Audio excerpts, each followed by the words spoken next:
नमस्कार दोस्तों और प्रिय विद्यार्थियों, आप सभी का जागृति क्लासेस के ऑनलाइन लर्निंग प्लेटफॉर्म पे हार्दिक स्वागत है।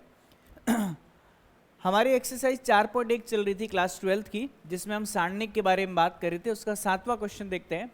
हमें एक सारणिक दे रखा है बाएं पक्ष में और ये सिद्ध करना है कि इसका मान 1 प्लस का a² plus b² plus c² के बराबर होगा। अब हम इस क्वेश्चन को हल करते हैं। तो देखिएगा, हल में जो हमारा लेफ्ट हैंड साइड है, बायां पक्ष है, उसे हम सबसे पहले लिखेंगे। लेफ्ट हैंड साइड क्या है? एक ए बी माइनस का ए, एक सी माइनस का बी माइनस का सी और एक। अब हम जानते हैं कि किसी सारणिक को किसी भी पंक्ति या फिर किसी भी स्तंभ के सापेक्ष हम प्रसारित कर सकते हैं। तो मैं क्या करता हूँ, R1 के सापेक्ष क्या प्रसारित करने पर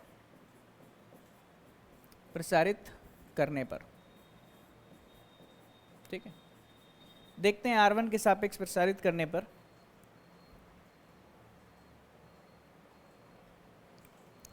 R1 के सापेक्ष प्रसारित करेंगे तो देखिएगा, ये हमारा क्या है, R1 है। ठीक है, अब सबसे पहले एक लिखेंगे, फिर एक वाली पंक्ति और एक वाला स्तंभ छोड़ करके लिखेंगे, तो एक सी माइनस का सी एक आएगा। और आपको पता है कि प्लस माइनस प्लस इस तरीके से हम क्रम लेते हैं। फिर क्या आएगा, माइनस का ए आएगा, फिर ए वाली पंक्ति ए वाला स्तंभ छोड़ेंगे तो माइनस का ए, यहाँ पे आएगा सी, यहाँ पे आएगा माइनस का बी और यहाँ पे आएगा एक। ठीक है, फिर बी लेंगे और बी वाली पंक्ति और बी वाला स्तंभ छोड़ देंगे तो हमें मिलेगा माइनस का ए प्लस का एक माइनस का बी और माइनस का सी। ठीक है जी। अब क्या करेंगे, हमारे पास 2/2 का सारणिक है, वही विकर्ण अवयव माइनस प्रतिविकर्ण अवयव, 1 × 1 1 आएगा और ये आएगा प्लस का c² माइनस का a, और यहाँ से हमें प्राप्त होगा क्या, माइनस का a और प्लस का कितना प्राप्त होगा, b × c, क्योंकि माइनस माइनस प्लस हो जाएगा। ये आपके पास प्लस का b है, ये हमें प्राप्त होगा प्लस का ac और प्लस का कितना b। अब अंदर गुणा करेंगे, 1 प्लस का c² तो वही प्लस का a² और इसका गुणा होगा तो हमें मिलेगा माइनस का abc प्लस का abc और प्लस का b²। तो देखिएगा, minus abc plus abc cut जाएगा, बचेगा कितना, 1 प्लस का a² plus b² plus c², और यही हमारा क्या है, राइट हैंड साइड है। ठीक है जी, बात समझ में आ रही होगी आपको। चलिए अब हम नेक्स्ट क्वेश्चन देखते हैं। मैंने आपको बताया था क्वेश्चन नंबर 6 जो है वो थोड़ा सा कॉन्सेप्चुअल है, उसका छठा पार्ट करवाता हूं मैं, मतलब दूसरा पार्ट करते हैं। क्वेश्चन नंबर 6 का हम दूसरा पार्ट करते हैं। ठीक है, देखिएगा, दूसरे पार्ट में हमें ये क्वेश्चन नंबर 6 नहीं है, क्वेश्चन नंबर 5 है ना। 6 हम कर चुके हैं, क्वेश्चन नंबर 5 है। देखिएगा, क्वेश्चन नंबर 5 का दूसरा पार्ट। हमें यहाँ पर एक सारणिक दे रखा है AHG, या फिर ABC लिख देता हूँ। ठीक है, फिर बोला गया HGF और HGF, HGF और यहाँ से भी HG और F। जब हम क्लास 11th में हमने देखा था तो दो रेखाओं के समांतर प्रतिच्छेदी और संपाती होने के लिए यह काम आता था और यह था डेल। बात समझ मारी। और आगे हम चल करके समतलों के बारे में जब पढ़ेंगे उसमें भी यह जो सारणिक है बहुत बड़ा योगदान देगा। वो कैसे देगा, जब हम समतल चैप्टर पढ़ेंगे उसमें आपको मैं बताऊंगा। अब इस क्वेश्चन में मुझे बोला गया है कि प्रथम स्तंभ के अवयवों के उपसारणिक एवं सहखंडज लिखकर उसका मान भी ज्ञात कीजिए। अब देखिएगा, हमें क्या करना है, इस दिए गए सारणिक के प्रथम स्तंभ का मतलब होगा कॉलम नंबर 1, ये हमारे पास कॉलम नंबर 1 है। इसके उपसारणिक और सहखंडज हमें लिखने हैं। ठीक है, तो देखिएगा, सबसे पहले मैं बात करूं तो ये हमारा अवयव कौन सा होगा, ये A11 होगा। ठीक है, ये वाला अवयव कौन सा होगा, ये हमारा होगा A21, है ना। और ये वाला कौन सा होगा, ये वाला होगा A31, है ना। तो हम बोल सकते हैं क्या, A11 का उपसारणिक, है ना, A11 का उपसारणिक ये हमारे पास आएगा M11, है ना, M11 आएगा। ये क्या आएगा, A11 अर्थात ए वाली पंक्ति और ए वाला स्तंभ छोड़ देंगे तो हमें कितना प्राप्त होगा, बी, एफ और सी। विकर्ण अवयव माइनस प्रति विकर्ण अवयव, तो ये आएगा बी सी माइनस का कितना, एफ स्क्वायर के बराबर। ठीक है जी, ये हमारे पास M11 का मान आया, बढ़िया बात है। अब देखिएगा A21 का उपसारणिक, ठीक है, यह कितना होगा, ये होगा हमारे पास M21, है ना। M21 का मान H वाली पंक्ति और H वाला स्तंभ जो है वो छोड़ देंगे, बचेगा क्या यहाँ से, H, G, F और C। तो हमें मान यहाँ से प्राप्त होगा HC माइनस का FG। ठीक है, ये हमारे पास M21 का मान। फिर हमारे पास A31 का उपसारणिक, ठीक है, ये हमारे पास क्या आएगा, M31 आएगा। और M31 का मान हम ज्ञात करेंगे, ये वाली पंक्ति और ये वाला स्तंभ, मतलब तीसरी पंक्ति और पहला स्तंभ छोड़ देंगे तो हमारे पास आएगा H, G, B और F। ठीक है जी, मेरे हिसाब से यहाँ तक आपको कोई दिक्कत नहीं होगी। ठीक है, अब इसका अगर मान ज्ञात करना है तो ये हमारे पास क्या प्राप्त होगा, H इंटू एफ माइनस का B इंटू जी।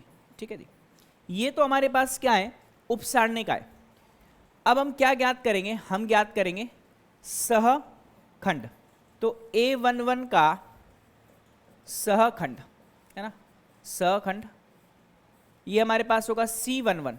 तो C11 का मान आएगा M11 के बराबर, लेकिन 1 + 1 सम है तो इसका मतलब आपके पास प्लस का आएगा। ठीक है, हमेशा I + J का योग देखा जाता है, तो हम देख सकते हैं कि यह हमारे पास वही प्राप्त होगा, BC माइनस का क्या, F स्क्वायर। ठीक है, चलिए फिर हम बात करते हैं A21 का सहखंड। A21 का सहखंड ये आएगा हमारे पास C21। अब 2 + 1 3 होता है, 3 विषम होगा तो M21 आएगा, लेकिन किसका आएगा, माइनस का। तो जो M21 का मान है उसको हम माइनस से गुणा कर देंगे तो हमारे पास आएगा FG माइनस का HC। जो HC माइनस FG है वो जस्ट माइनस वाला प्लस हो जाएगा, प्लस वाला माइनस होगा। फिर A31 का सहखंड, ये हमारे पास आएगा C31। 3 + 1 4 होगा, 4 सम होता है तो अपने पास प्लस का M31 मिलेगा। अब इसका मान क्या आएगा, सेम टू सेम जो M31 का मान आया, मतलब ये हमें प्राप्त होगा H इंटू एफ माइनस का B इंटू जी। अब इस प्रश्न में एक लाइन और लिखी हुई है कि इसके सहखंडों का प्रयोग करते हुए इस सारणिक का मान हमें ज्ञात करना। ठीक है, अब सुनिएगा, यदि हम किसी सारणिक का मान ज्ञात करते हैं तो ज्ञात करने का तरीका क्या है। मान लीजिए हमने क्या किया कि प्रथम पंक्ति के यहाँ प्रथम स्तंभ दे रखा है, तो प्रथम स्तंभ के सापेक्ष हम प्रसारित करते हैं। तो लिखते क्या है यहाँ पर, A11, है ना, प्रथम स्तंभ का मतलब यहाँ पर A11 वाली पंक्ति और A11 वाला स्तंभ अगर छोड़ दे तो बचा हुआ क्या केस कहलाता है, बचा हुआ केस कहलाता है इसका या तो यह उपसारणिक होगा या सहखंड होगा। सहखंड तब लेंगे जब हम चिन्ह को महत्व देंगे तो वह सहखंड बन जाएगा, और चिन्ह को अगर महत्व नहीं दे तो हमारे पास क्या बनेगा, ये उपसारणिक। और चिन्ह कैसे निर्धारित करते हैं, मैंने आपको बताया था, CIJ का जो मान है वो -1 की घात I + J, और ये होता है आपके पास क्या, MIJ के बराबर। ठीक है, मतलब जब जब I + J का योग सम आएगा CIJ का मान MIJ के बराबर होगा, और जब जब I + J का योग विषम आएगा CIJ का मान माइनस का MIJ के बराबर होगा। ठीक है, अब सुनिएगा, अगर हमने A11 लिया है, अब अगर मैं यहां पर बोलूं, क्योंकि मैंने आपको बताया था जब हम सारणिक का प्रसार करते हैं तो चिन्ह को भी लेते हैं, है ना, तो प्लस माइनस प्लस, तो अगर माइनस साइन को हम इंक्लूड करते हैं तो किसी सारणिक के प्रसार में इस सारणिक का मान A11 को मैं क्या लिख सकता हूं, गुणा में C11 प्लस ये अवयव कौन सा हमारा, A21 है, तो इसका उपसार, इसका सहखंड क्या आएगा, C21 प्लस फिर A31 और इसका सहखंड क्या आएगा, C31 के बराबर। तो तो किसी सारणिक का मान हम सहखंडों की सहायता से भी हल कर सकते हैं। फिर से सुनिएगा, जब मैं ए वाली पंक्ति और ए वाला स्तंभ छोड़ करके जो सारणिक बचेगा उसको अगर ए से गुणा करूं प्लस का चिन्ह लेके, एच वाली पंक्ति और एच वाला स्तंभ को छोड़ करके जो सारणिक बचेगा उसको अगर मैं माइनस साइन लेकर के एच से गुणा करूं, ठीक है, और अगर मैं जी वाली पंक्ति और जी वाले स्तंभ को छोड़ करके शेष बचे हुए सारणिक को अगर मैं प्लस साइन लेकर के जी से गुणा करूं तो यह इस सारणिक के मान के बराबर ही तो होगा। तो a11 की गुणा c11 से, a21 की गुणा c21 से और a31 की गुणा c31 से करूंगा तो यह हमें सारणिक का मान देगा। a11 का मान यहां पर कितना है, a है, और c11 हमने अभी यहां पर ज्ञात किया है क्या, bc माइनस का f स्क्वायर, ठीक है। फिर a21 का मान कितना है, h है, और c21 का मान fg माइनस का hc, फिर a31 का मान क्या है, g है, और c31 कितना है हमारे पास, hf माइनस का bg, है ना। और जैसे ही हम इसकी गुणा करेंगे हमारे पास इस दिए गए सारणिक का क्या आ जाएगा, मान आ जाएगा। मैं गुणा करके यहाँ पे लिखता हूँ, ठीक है। तो देखिएगा हमें क्या प्राप्त होगा, ये मिलेगा abc माइनस का af स्क्वायर, फिर मिलेगा hfg माइनस का h स्क्वायर c, फिर मिलेगा fgh, ठीक है, और माइनस का क्या, g into b into y, तो bgy, ठीक है। अब ये hfg और hfg दो बार है तो मैं लिख सकता हूं abc माइनस का af स्क्वायर माइनस का h स्क्वायर c, ठीक है, फिर प्लस का 2fgh, और यहां से हमारे पास क्या आ जाएगा, माइनस का bg इंटू वाई। तो यह हमारे दिए गए सारणिक का क्या हो जाएगा, मान हो जाएगा। और इस तरीके से हम इसको क्या कर सकते हैं, ज्ञात कर सकते हैं। और ये पूरा सॉल्यूशन मैंने आपको बता दिया, ठीक है जी। चलिए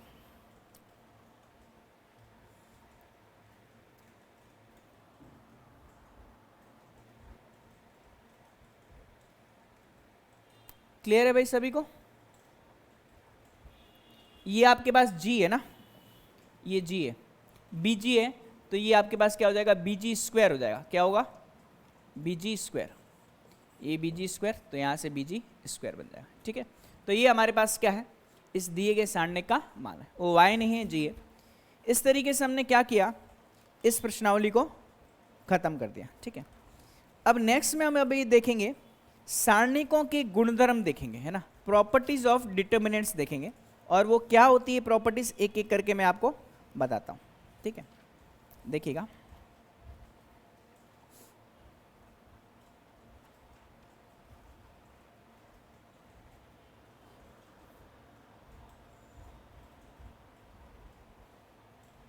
हमारा पहला गुणधर्म है, और ये सबसे महत्वपूर्ण है इस चैप्टर का, सारणिकों के गुणधर्म, सारणिकों के गुणधर्म, ठीक है। पहला गुणधर्म है, किसी सारणिक की पंक्तियों को स्तंभों में परिवर्तित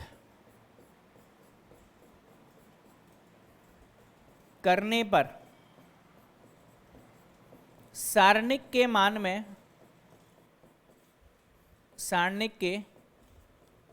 में कोई परिवर्तन नहीं आता है, कोई परिवर्तन नहीं होता है, ठीक है। इसका विलोम भी सत्य है, इसका विलोम भी सत्य है। विलोम का मतलब है पंक्तियों को स्तंभों में करो या स्तंभों को पंक्तियों में करो तो कोई फर्क नहीं पड़ेगा, तो आप समझ गए होंगे, ये लिखने की जरूरत नहीं है, ठीक है। अब सुनिएगा, मैं आपको जो भी प्रमेय कराऊंगा जो भी नियम कराऊंगा ये हमारा प्रमेय नंबर 1 है, ठीक है, थ्योरम नंबर 1 है। इस प्रमेय का एग्जाम्पल भी दूंगा। मान लीजिए हमारे पास कोई डेल है, ठीक है, इसका मान ये हम ले लेते हैं A1 1, A12, A21 और A22, ठीक है। आप देख सकते हैं ये हमारी पहली पंक्ति है, ठीक है, और ये हमारे पास कितनी है, दूसरी पंक्ति है। अगर मैं क्या करता हूं, इसमें परिवर्तन करता हूं ना, मतलब आर आई को आर जे में कन्वर्ट करता हूं ना, आर आई को आर जे में कन्वर्ट करता हूं, मतलब पंक्ति को किस में, आर आई को सी जे में कन्वर्ट करता हूं ना, या बोल सकते हैं यहां से क्या, पहली पंक्ति को पहले स्तंभ में कन्वर्ट करता हूं, ठीक है, तो हम बोल सकते हैं आर आई को हम परिवर्तित कर रहे हैं सी आई में, ठीक है। देखिएगा, तो यहां से हम देख सकते हैं, या फिर बोल सकते हैं हम परिवर्त ज्ञात कर रहे हैं, तो यहां से हमारे पास मान क्या आएगा। सबसे पहले इस डेल का मान देखो, विकर्ण अवयव A11 की गुणा A22 से हो रही है माइनस का, A21 की गुणा A12 से हो रही है ना, ये हमारे पास इस डेल का मान है। अब मैं परिवर्तित कर रहा हूं, इसे मैं डेल 1 लेता हूं, है ना, ताकि पता चले कि दोनों मान सेम आ रहे हैं कि नहीं आ रहे। तो A11 A12 है ना, इधर क्या आएगा A21 और A22। अब मैं अगर इसका मान ज्ञात करूं तो क्या आएगा, A11 की गुणा A22 से हो रही है, ठीक है, माइनस का A12 की गुणा A21 से हो रही है। तो आप खुद देख सकते हैं कि दोनों मान जो है वो आपस में क्या है, बराबर है। A11 इंटू A22 माइनस का A12 इंटू A21, तो हम बोल सकते हैं कि डेल का जो मान है वो डेल 1 के बराबर है, ठीक है। इसका मतलब किसी सारणिक की पंक्तियों को अगर स्तंभ में बदल दिया जाए या स्तंभों को पंक्तियों में बदल दिया जाए तो उस सारणिक का जो मान है वह अपरिवर्तित रहता है, कोई फर्क नहीं पड़ता है, ठीक है जी। ये हमारे पास क्या है, इसका मतलब हम बोल सकते हैं कि परिवर्त का मतलब क्या होता है ना, इसका मतलब किसी आव्यूह A के सारणिक का मान उस आव्यूह के परिवर्त के सारणिक के बराबर होता है। मतलब A और A ट्रांसपोज आपस में बराबर हो नहीं हो ये अलग बात है, वो केवल सममित आव्यूह में होता है, लेकिन A सारणिक का मान A ट्रांसपोज के सारणिक के बराबर है, और इसे हम क्या बोल सकते हैं, डेल का मान डेल ट्रांसपोज के बराबर होता है, ठीक है जी। यह चीज हमें ध्यान रखनी है। ये हमारा था गुणधर्म नंबर पहला। अब सेकंड गुणधर्म देखते हैं। सेकंड जो गुणधर्म है वो हमारा क्या बोलता है कि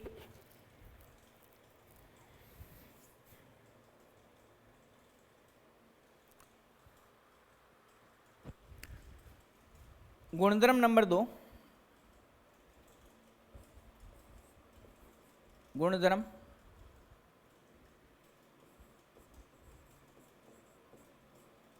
नंबर 2, ठीक है, किसी सारणिक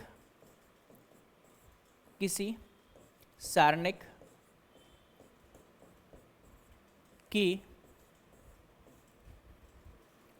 परस्पर दो पंक्तियों या दो स्तंभों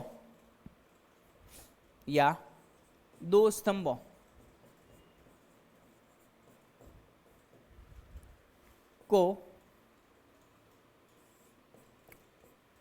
बदलने पर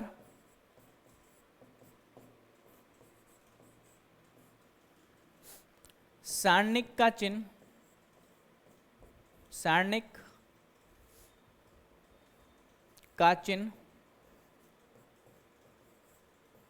ऋणात्मक हो जाता है,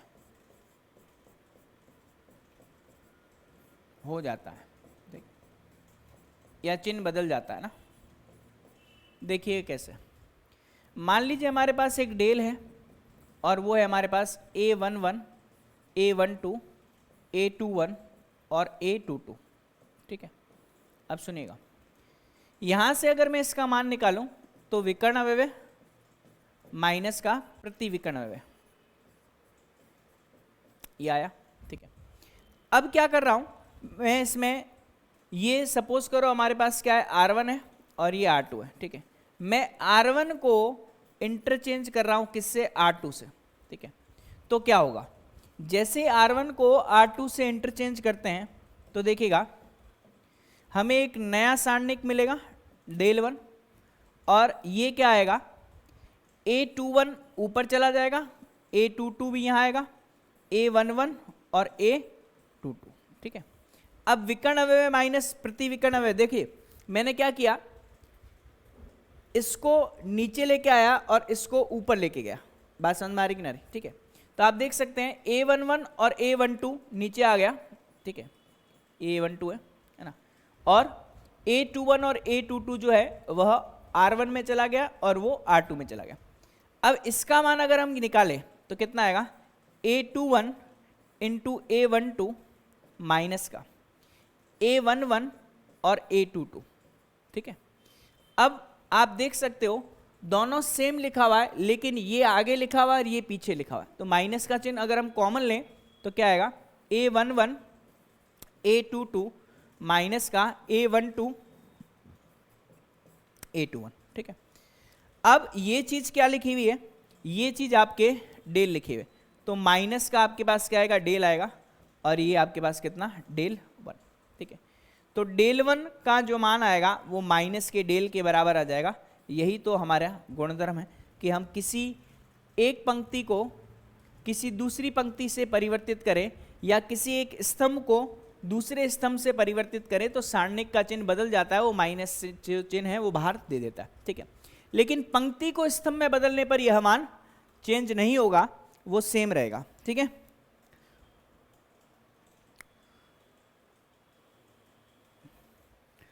अब अगला देखते हैं,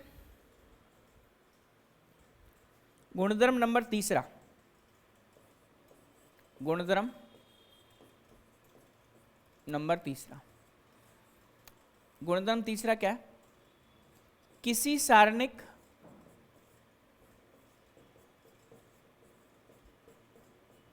की कोई दो पंक्तियां या स्तंभ सर्वसम है, सर्वसम मतलब आइडेंटिकल है, एक जैसी है, सर्वसम हो तो उस सारणिक का मान, उस सारणिक का मान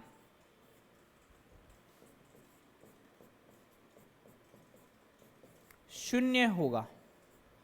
क्या होगा, शून्य होगा, ठीक है। देखिए कैसे, यहां से मैं एक एग्जांपल लेके चलता हूं, एग्जांपल लेते हैं।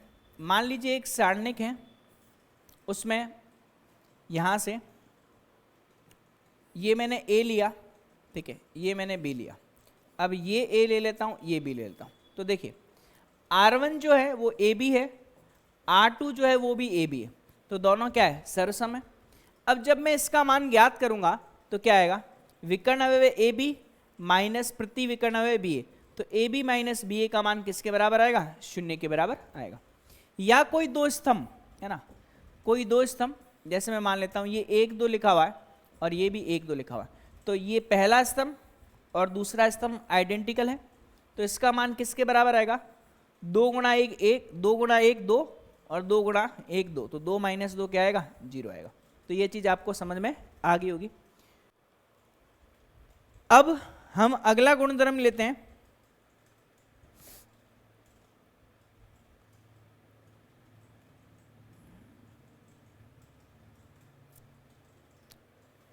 प्रमेय नंबर 4 या गुणधर्म नंबर 4, प्रमेय या गुणधर्म बोल सकते हैं, प्रमेय 4। यदि किसी सारणिक को अचर राशि K से गुणा किया जाए तो वह उस सारणिक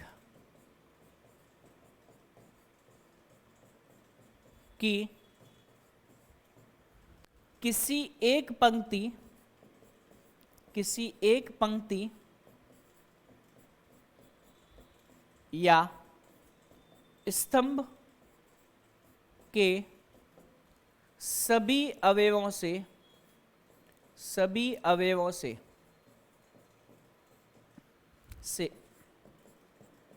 गुणा हो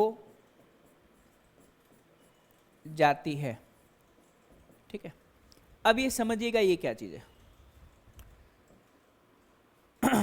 मान लीजिए हम एक सारणिक लेते हैं, ठीक है, और इस सारणिक को हम ले लेते हैं A, B, C और D। ठीक है, अब मैं क्या करता हूं, इस सारणिक को मैं किसी अचर राशि k से गुणा करता हूं।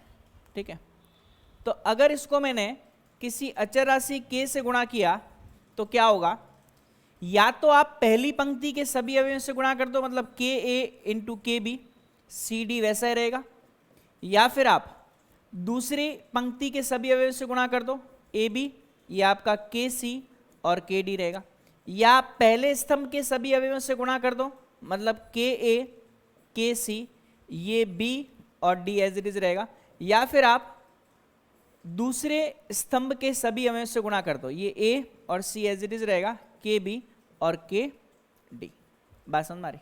तो ये मान जो होंगे वो आपके सभी में समान आएंगे। क्लियर है भाई, है ना? अब जैसे ही मैं इसको गुणा करता हूं तो देखिएगा कितना प्राप्त होगा, ये ए डी माइनस का बी सी, तो ए डी माइनस का बी सी तो आएगा ही, लेकिन के क्या आ जाएगा, उभयनिष्ठ आ जाएगा। तो के इंटू डेल का जो मान आएगा, ठीक है, वो हमारे पास किसके बराबर आएगा, के ए डी माइनस का बी सी। जबकि आव्यूह में ऐसा नहीं होता। आव्यूह में तो अगर हमें कोई आव्यूह दे रखा है ए बी सी और डी, है ना, और अगर इस आव्यूह को मैं अगर किसी अवयव के से गुणा करता हूं, है ना, तो यह प्रत्येक अवयव से गुणा होगा। आव्यूह और सारणिक में ये फर्क होता है भाई, है ना, ध्यान रखना। आव्यूह में तो प्रत्येक अवयव से गुणा होगा, जबकि सारणिक में किसी एक पंक्ति या फिर किसी एक स्तंभ से गुणा होगा। इसका मतलब किसी सारणिक की किसी एक पंक्ति या किसी एक स्तंभ से हम एक निश्चित संख्या को उभयनिष्ठ भी ले सकते हैं। जब गुणा कर सकते हैं तो उभयनिष्ठ भी हम ले सकते हैं। बात समझ में आ रही कि ना रही? ठीक है, तो अब देखिएगा इसका एग्जाम्पल मैं आपको बताता हूं। अगर मैं बोलूं मेरे पास एक आव्यूह ए है ना, और ये आव्यूह जो है वह 3x3 का है, ठीक है, और मान लेते हैं हमारे पास A B C G F और एच, और यहाँ पर भी जी एफ और एच ले लेते हैं। ठीक है, अब सुनिएगा, अगर मैं बोलता हूं इसको k से गुणा करना है, ठीक है, अगर मैं बोलता हूं इसको k से गुणा करना है, तो k जो होगा वह इसके प्रत्येक अवयव से गुणा होगा, क्योंकि यह एक आव्यूह है ना भाई। k जो होगा वो इसके प्रत्येक अवयव से गुणा होगा, क्योंकि यह क्या है, आव्यूह है। के एफ, यहाँ पर के एच और यहाँ पे आ जाएगा के सी। बात समझ में आ रही है? ठीक है, अब सुनिएगा, अब अगर मुझे इसके सारणिक का मान ज्ञात करना है तो आप देख सकते हो ए सारणिक का जो मान आएगा वो किसके बराबर आएगा, ये आएगा ए जी एफ जी बी एच और एफ एच और सी। बहुत अच्छा कॉन्सेप्ट है, ध्यान से समझिएगा। अब अगर मैंने k से गुणा करके फिर सारणिक का मान ज्ञात करना चाहा तो हमें क्या प्राप्त होगा, ये सारे के सारे पद किस में आएंगे, सारणिक में आएंगे, मतलब सारे अवयव इस समांतर रेखाओं के बीच में आ जाएंगे। ठीक है, के जी के बी के एच, है ना, यहाँ पे के एफ के एच और के सी। अब सुनिएगा, अब ध्यान देना, अब ये गुणा तो हो गए, अब सारणिक भी बन गया। अब जब मैं इनमें से उभयनिष्ठ लूंगा तो मामला कुछ और होगा। पहली पंक्ति से के आएगा उभयनिष्ठ, दूसरी से भी के आएगा और तीसरी से भी के आएगा। तो के तीन बार के क्यूब बन जाएगा और बचेगा क्या, बचेगा हमारे पास ए जी एफ, है ना। के नहीं आएगा, G B H F H और सी, ठीक है। और ये किसके बराबर है, ये के क्यूब इंटू ए सारणिक के बराबर है। तो हमने यहां पे देखा, क्या देखा कि k इंटू ए सारणिक का मान k की पावर 3 इंटू ए सारणिक के बराबर आया है। बात समझ में आ रही कि नहीं आ रही, ठीक है। कारण क्या है, क्योंकि k जो है अगर हमने a से मतलब k की a से गुणा कर दी है फिर उसका सारणिक निकाला है तो उसका मान किसके बराबर आएगा, उसका मान आएगा k क्यूब a सारणिक के बराबर। क्लियर है। अब आपको एक चीज ध्यान में रखनी है, क्या, यहां से ये कॉन्सेप्ट बहुत अच्छा है और इस कॉन्सेप्ट को कैसे याद रखना है, यदि a जो है वो ए आई जे एन क्रॉस एन क्रम की आव्यूह है, क्रम की क्या है, n क्रम की वर्ग आव्यूह है ना, वर्ग आव्यूह है, ठीक है, वर्ग आव्यूह है। तो k इंटू ए सारणिक का मान k की पावर n इंटू ए सारणिक के बराबर होता है। ये बहुत अच्छा कॉन्सेप्ट है, क्योंकि यह 3/3 की थी इसलिए k पहली पंक्ति, दूसरी पंक्ति और तीसरी पंक्ति से उभयनिष्ठ आया 3 बार k की पावर 3।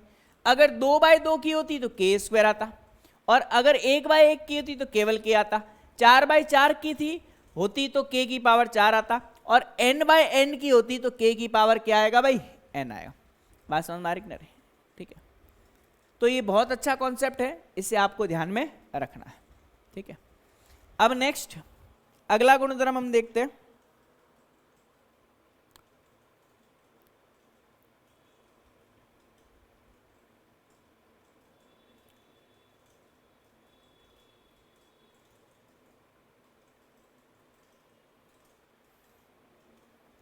गुणधर्म नंबर 5वां या प्रमेय 5वां, प्रमेय 5।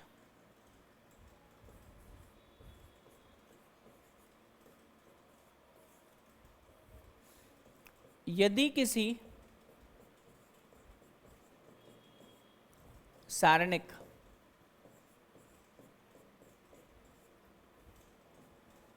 के किसी पंक्ति या स्तंभ के सभी अवयव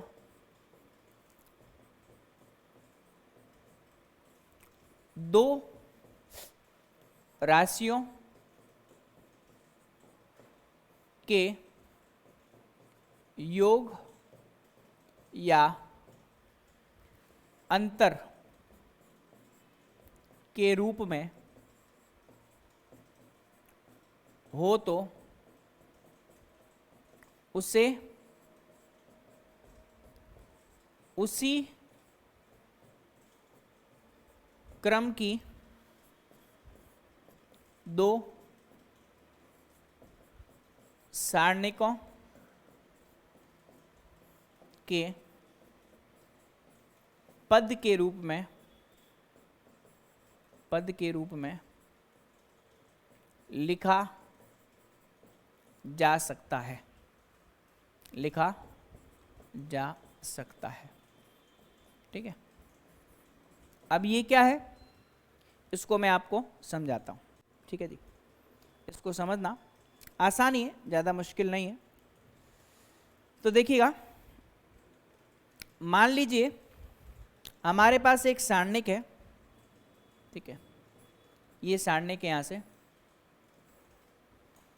A1 A2 A3 B1 B2 B3 C1 C2 और C3, मैं एक काम करता हूँ, इसके किसी पंक्ति है ना R1 पंक्ति में एक निश्चित राशि जोड़ देता हूँ यहाँ पे अल्फा, और इसको थोड़ा सा बड़ा कर देते हैं ना, ठीक है, ध्यान दीजिएगा। मैं एक निश्चित राशि जोड़ देता हूँ, यहाँ पर मैं अल्फा जोड़ रहा हूँ, यहाँ पे बीटा जोड़ रहा हूँ, और यहाँ पे क्या जोड़ रहा हूँ, गामा जोड़ रहा हूँ, ठीक है। तो इसका जो मान होगा वह दो सारणिकों के अलग अलग योग के बराबर होगा। कहने का मतलब है क्या, A1 A2 A3 तो आएगा ही, B1 B2 B3 आएगा ही, C1 C2 C3 आएगा, और प्लस में क्या आएगा यहाँ पर, अल्फा बीटा गामा। फिर बाकी दोनों same, B1 B2 B3 C1 C2 और C3, ठीक है जी। तो A1 प्लस अल्फा में A1 A2 A3 को अलग कर दिया, अल्फा बीटा गामा योग में था तो अल्फा बीटा गामा को हमने अलग कर दिया। जब इन दोनों सारणिकों को हम हल करेंगे और योग करेंगे तो ये इसी सारणिक के बराबर आएगा, तो इसमें कोई दिक्कत वाली बात नहीं है, ठीक है जी। तो ये आपको समझ में आ गया होगा। चलिए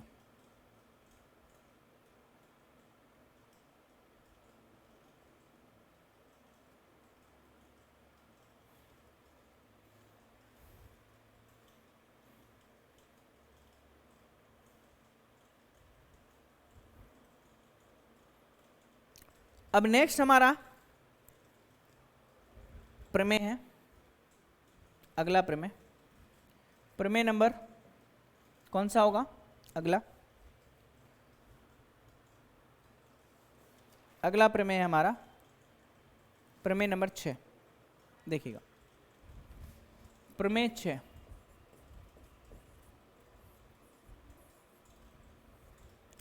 यदि किसी सारणिक की किसी पंक्ति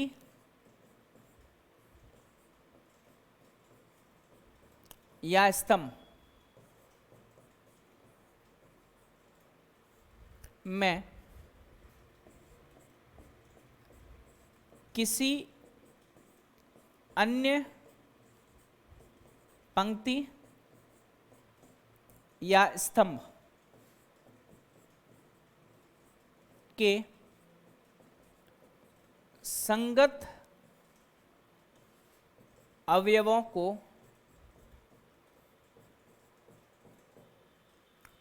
किसी अचर राशि से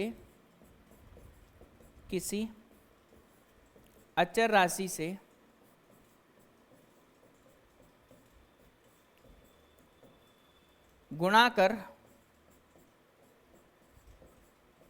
जोड़ने पर सारणिक का मान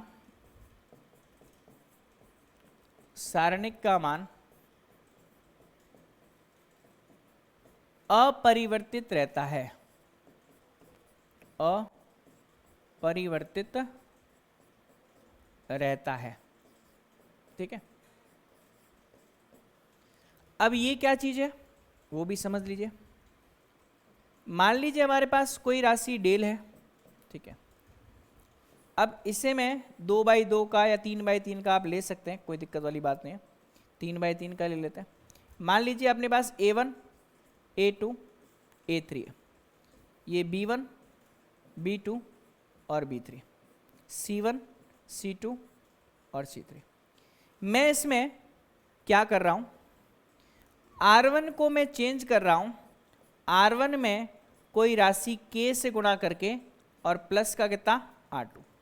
तो हमें क्या प्राप्त होगा R1 में, देखिएगा ये B1 B2 B3 और C1 C2 C3 तो एज इट इज रहेगा। A1 में जुड़ेगा प्लस K टाइम्स इसका संगत अवयव B1 है तो K B1, फिर A2 में जुड़ेगा प्लस K टाइम्स क्या B2, ठीक है। और यहां से A3 में जुड़ेगा प्लस के टाइम्स क्या B3, ठीक है जी। तो इस सारणिक के मान में कोई परिवर्तन नहीं आएगा। क्यों नहीं आएगा, इसका भी मैं आपको प्रूफ दे देता हूं। अभी थोड़ी देर पहले हमने क्या देखा था, अगर सारणिक में कोई एक निश्चित संख्या किसी पंक्ति या किसी स्तंभ में है तो हम इसे दो सारणिक के रूप में लिख सकते हैं। तो एक आएगा A1 प्लस के इधर वाला A1 A2 A3, यहाँ आएगा हमारे पास B1 B2 B3, ये C1 C2 और C3, और प्लस से इधर वाला K times B1 K times B2 K times B3, ये आपके पास आएगा B1 B2 B3 C1 C2 और C3, ठीक है जी। अब ध्यान दीजिए, ये तो हमारा क्या डेली है जहां से हमने शुरुआत की थी।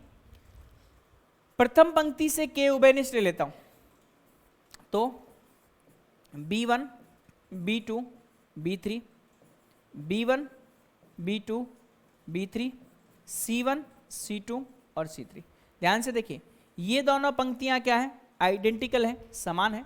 तो किसी सारणिक में R1 और R2 दोनों समान है, इसका मतलब उस सारणिक का मान क्या होगा, 0 होगा।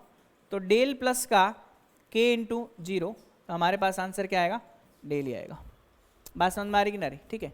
तो इस तरीके से हमने अभी तक सारणिक के क्या पढ़े, हमने सारणिक के 6 प्रमेय या 6 गुणधर्म पढ़े, ठीक है। नेक्स्ट क्लास में हम क्या करेंगे, इस सारणिक के और गुणधर्मों को भी देखेंगे और उस पर आधारित कुछ प्रश्नों को हल करेंगे। तब तक के लिए धन्यवाद।